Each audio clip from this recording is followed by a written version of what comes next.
네, 충청권 지역 교복업체 담합 실태를 취재한 사회팀 윤소영 기자와 함께 좀 더 자세히 살펴보겠습니다.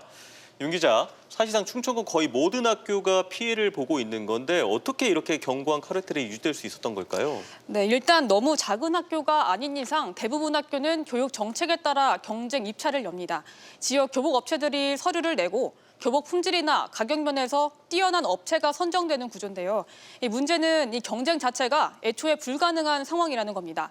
대전 지역 교복 업체 관계자 말에 따르면 지역 업체들은 5월이나 6월쯤 미리 모여서 학교를 나눠 먹는다고 합니다. 보통 학교들이 8월부터 경쟁 입찰 공고를 올리기 시작하는데 이미 그때는 담합이 끝난 상태라는 거죠. 예를 들어 A 업체가 특정 학교를 맡기로 하면 다른 업체들은 그 학교 입찰에 손도 안 대는 식인 짜고 치는 고스톱 형태가 벌어지게 되는 겁니다. 네, 그렇다면 이런 담합이 왜 이렇게 오랫동안 유지될 수 있었는지, 가령 학교나 교육청이 이 문제를 전혀 몰랐던 건가요? 사실 학교나 교육청도 이 문제를 몰랐다고 보기는 어렵습니다. 학교 입장에서도 매년 비슷한 업체들이 돌아가면서 계약을 따내는 걸 보면 이상하다고 느낄 법도 한데요. 이 문제는 교복 업체들이 경쟁하지 않는 상황에서 학교가 선택할 카드가 없다는 겁니다. 공고를 내도 업체들이 입찰에 안 들어오면 결국 남아있는 업체랑 수의 계약을 맺을 수밖에 없거든요. 그런 관행이 반복되면서 공정한 경쟁 입찰이 진행된 학교보다 그렇지 않은 학교에서는 거의 20만 원 가까이 비싼 가격의 교복을 구매해야 하는 상황이 이어지고 있습니다. 네. 그런데 전국 모든 학교에서 이런 가격 담합 문제가 발생하고 있는 건지 아닌 지역도 있을 것 같거든요. 좀 모범이 될 만한 사례 지역도 있을까요? 일부 지역에서는 강력한 단속을 통해 교복 가격을 낮추는 사례도 있습니다. 대표적인 곳이 바로 광주인데요. 대전에서는 교복 한 벌값이 대부분 30만 원을 넘는 반면 광주 지역은 평균 20만 원 안팎으로 책정되고 있습니다. 물론 처음부터 그랬던 건 아니고요. 대대적인 단속이 있었습니다.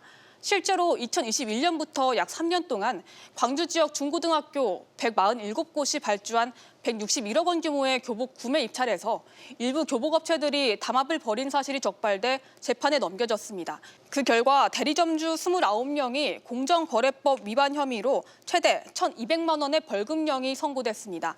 결국 강력한 단속이 담합 문제를 해결하는 핵심이라는 점을 보여주고 있습니다. 네, 광주같이 좋은 사례도 있는데 그렇다면 우리 지역 역시 내년쯤에는 좀 가격 담합 해결이 보인다거나 좀 가격적인 변화를 기대해 볼 수 있을까요? 아직 단정 짓기는 어렵지만 교복 가격 개선에 대한 기대감은 커지고 있습니다.